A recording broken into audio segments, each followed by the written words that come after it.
everybody, I'm Joey Evans. And I'm Chris Yee. And we love dirt and glory. I love one of those things, the word and. I'm a big fan of that. That's true. We like glory. And dirt. Yeah. Yeah. God made dirt, dirt don't hurt. Well, this is a new game called Dirt and Glory. And this is a blackjack style game is the way you describe it to people. Yeah, that's kind of how I describe it to people. It's funny because it's from the same people, the same publishing company who earlier, last year made Galileo Galilei. And I got to say, this looks and is so different from that game. Really? Yeah, Pink Troubadour. Yeah. Huh. All right, so just to go into how different this game is, I'm going to quickly show how it's played. Okay, so we are set up for a game of Dirt and Glory right now. Everybody does get a play rate. I do love that. You get your play rate.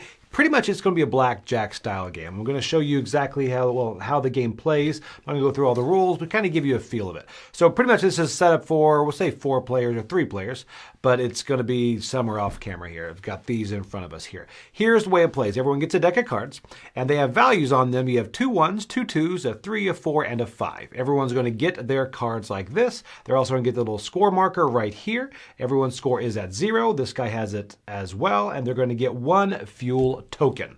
So what happens? What does all that mean? Well, here's where it happens. It is a blackjack style game. So first off, you're going to draw 3 troop cards, and these cards have values on them, and they also have little variations on the bottom. For example, this, discard me to your reserve if I get you over the target number. And then draw 2 cards from your deck, put each back on the top or bottom. And they also have values at the top. All right, so you're going to choose 2 of these to keep. So say I'm going to go ahead and return this one to the bottom, just like this.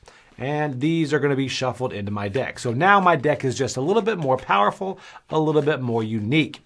And then you've got your goals here. They're going to set up here, and then you're going to slowly flip one. And the game ends when you get to the bottom of all of these cards, and whoever has the most points, using this point tracker here, wins. So what happens? First off, you flip it. So first we have 9. All right, so you're going to try to get 9 points without going over. So kind of like blackjack. But let's go to the fuel tokens real quick before we get into the flipping of the cards. Like I said, there's a play rate that tells you what the fuel cards do. For example, if you have one of these, you can discard this card for the card you just played to go into your reserve. What is your reserve? We'll go into that in a moment. But that's only if you have not busted or be overrun, which is what this calls busted. And if you have 4 of these, you could, instead of taking a regular turn, which is flipping a card, wildly pushing your luck, you can pull a card from your reserve. Okay, so at the start of the round, we'll go move the points right up here. At the start of the round, you're going to take 2 cards, all right, just like this, and you're going to choose between these which one to play and which one to place in your reserve. So I've got a 5 and a 2. I'm going to get to 9. Tell you what, I'm going to go ahead and place the 2 here and place the 5 in the reserve. So right here is the 5. All right, so then goes around. Then it comes up to me again. I'm going to go ahead and say, I'm going to go ahead and boom, a 4. Look at that, 4. Discard me to your reserve if I get you over the target number. Now this is optional, all right, but also it does not get me over the target number. So I'm going to stay at 6, just like this. You keep going around, and then it comes back to me. Now I've got the choice. I've got 6. If I bust, I get here. Because notice here, everything has a value. So whoever gets first gets 4 victory points. Second gets 2 victory points. And third gets 1 victory point and a gas can. If you bust, or if you don't get any of these, then you're going to go ahead and get 2 gas cans. All right? So right now, I'm not going to bust. You know what? Let's try it. I know I've got some 1s, a 2, and a 3 in there. Actually, it should be pretty good. So flip just like this. A 1, all right? Keeps going around. Now, right now, I've got 7.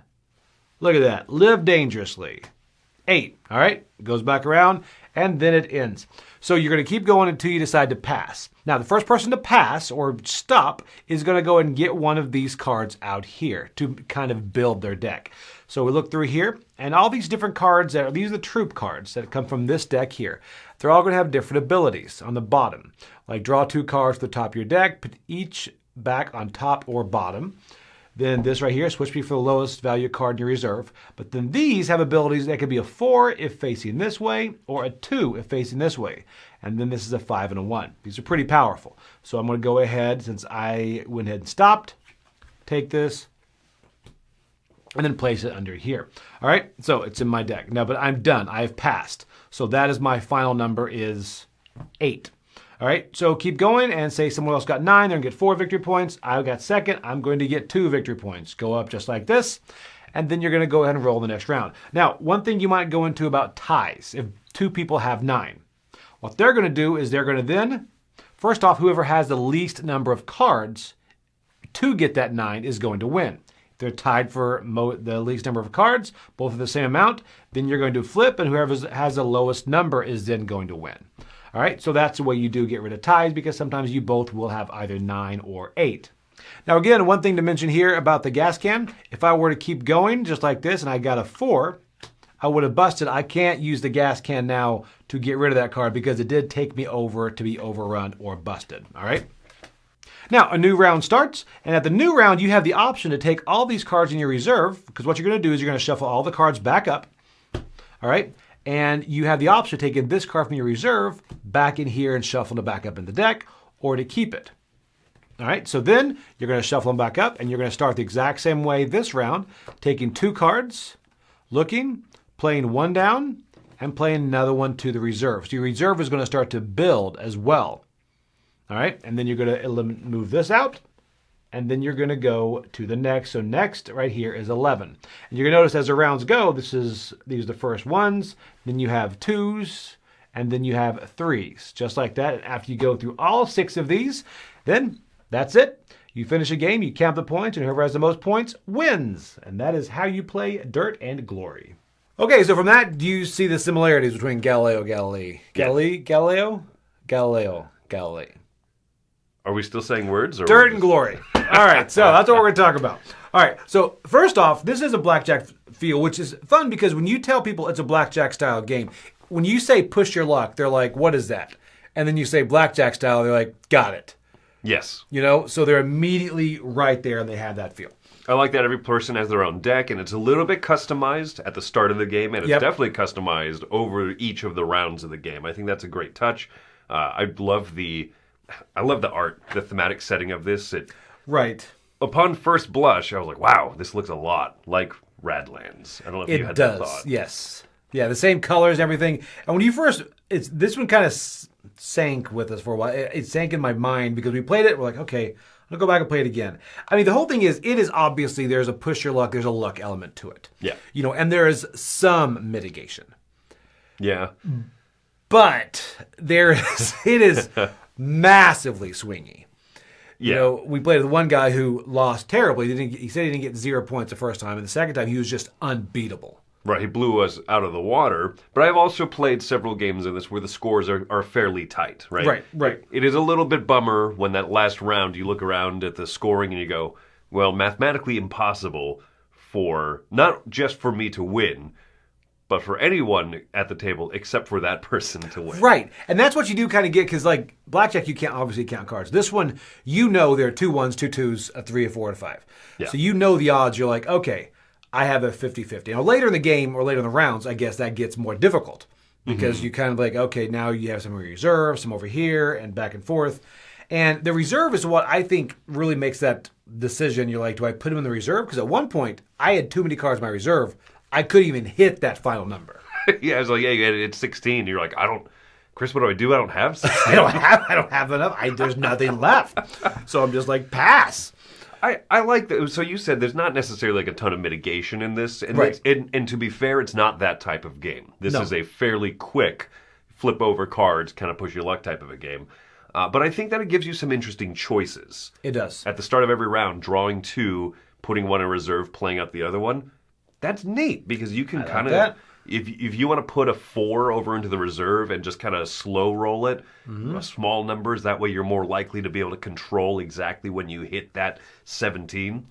Or you could just say like, no, I'm going to start with the big numbers because it encourages you to take riskier moves, so to speak, because you want to hit that target number earlier. That tiebreaker makes a lot of sense.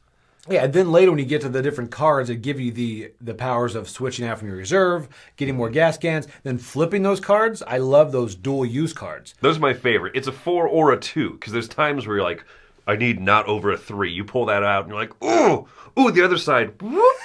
Yeah. And that type of thing feels really good. And again, the best thing about the game, I think one of them, is it does not overstay its welcome. It is 6 rounds. It is boom, boom, boom, boom, boom, and you are done. Now, the one thing, the gas cans remind me of Quacks, where you can use them to kind of negate that turn if you did not bust. Yeah. It's that same mechanic.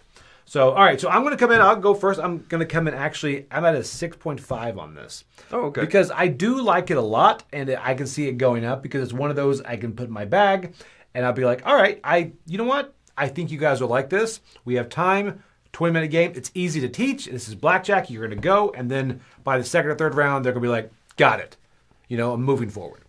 I'm coming just a smidge higher than you. I'm giving this one a 7. I like this one. I see that it has a little bit of those flaws with the scoring, and sometimes you'll just have a game, admittedly like a 20-minute game, where someone will run away with it. They just keep hitting that number dead on. And you know what? Cool for them. We'll shuffle up, we'll play again, and I bet that person will not have a runaway, game that time. That's exactly it. Yeah, I think it's fun, and I like it. I like the artwork. I love those special ability cards. If this didn't have those, and if you didn't keep adding them to your deck each round, I would see it getting stale. As is, though, I love messing with those powers and getting different combinations of those powers. It gives me enough to kind of mitigate the flaws that I do see in it. So it's a 7. I'm recommending this one. I definitely like it. I do too. It's one. It'll hit the below because it comes out so quick. And if, like you said, if you lose, just run it back and do it again.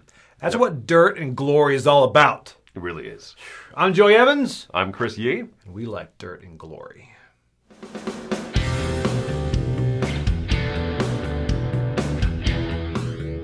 Hey folks, thanks for joining us for that video. If you haven't yet, like the video, subscribe to the channel, and hey, make sure you check out what's happening, where I'll cover an app on an iOS or a Switch device, and you can check it out along with me. Thanks very much.